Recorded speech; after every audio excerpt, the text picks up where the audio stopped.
Bonjour, aujourd'hui je vais vous parler des grandes étapes alimentaires durant les 9 premiers mois de vie de l'enfant. Alors la première étape alimentaire, et qui est un choix parental, c'est l'alimentation au sein. C'est-à-dire, à la naissance, le bébé va boire soit au sein, selon le choix des parents, soit au biberon. C'est donc la première étape alimentaire. On parle souvent de la première mise au sein ou du premier biberon, qui est une grande étape alimentaire. Si l'enfant a été alimenté durant les premières semaines, les premiers mois de vie au biberon, et qu'à un moment donné, les parents décident de le passer au biberon, il s'agit d'une nouvelle étape alimentaire pour le bébé. Et donc, effectivement, le passage au biberon n'est pas un passage obligatoire. C'est un choix parental de passer son enfant à l'alimentation liquide au biberon. C'est donc une nouvelle alimentation et une nouvelle façon de procéder pour le bébé. C'est une deuxième étape alimentaire par laquelle il est possible qu'il passe. La troisième étape alimentaire est la diversification alimentaire.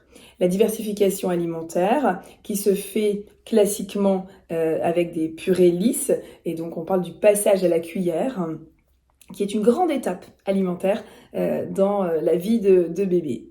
Et puis, certains parents font le choix de passer directement au morceau tendre, au morceau fondant, par la DME, qui est la diversification menée par l'enfant, et qui est également un choix parental. Mais il s'agit là encore, que ce soit la DME ou le passage à la cuillère plus classique, il s'agit d'une grande étape alimentaire dans la vie de bébé. Et souvent, cette étape se fait entre 4 et 6 mois, selon les recommandations de l'OMS.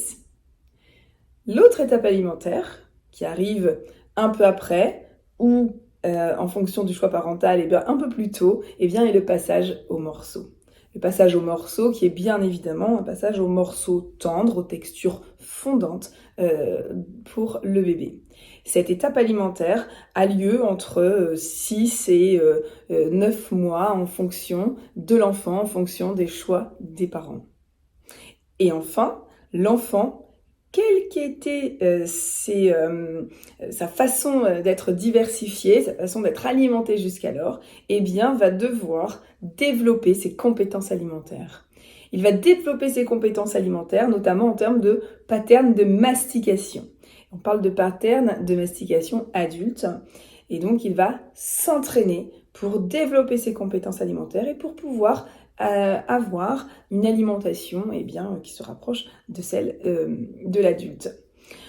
On dit que la mastication, elle est efficace vers 2 ans, elle est mature entre 4 et 6 ans. Donc pas d'inquiétude si l'enfant, vers 2 ans, 3 ans, a encore des difficultés pour manger certaines textures alimentaires. Voilà donc, durant les 9 premiers mois de vie de l'enfant, il se passe beaucoup de choses au niveau alimentaire. Le sein, plus ou moins le biberon, le passage à la cuillère, le passage au morceau, le développement des compétences alimentaires.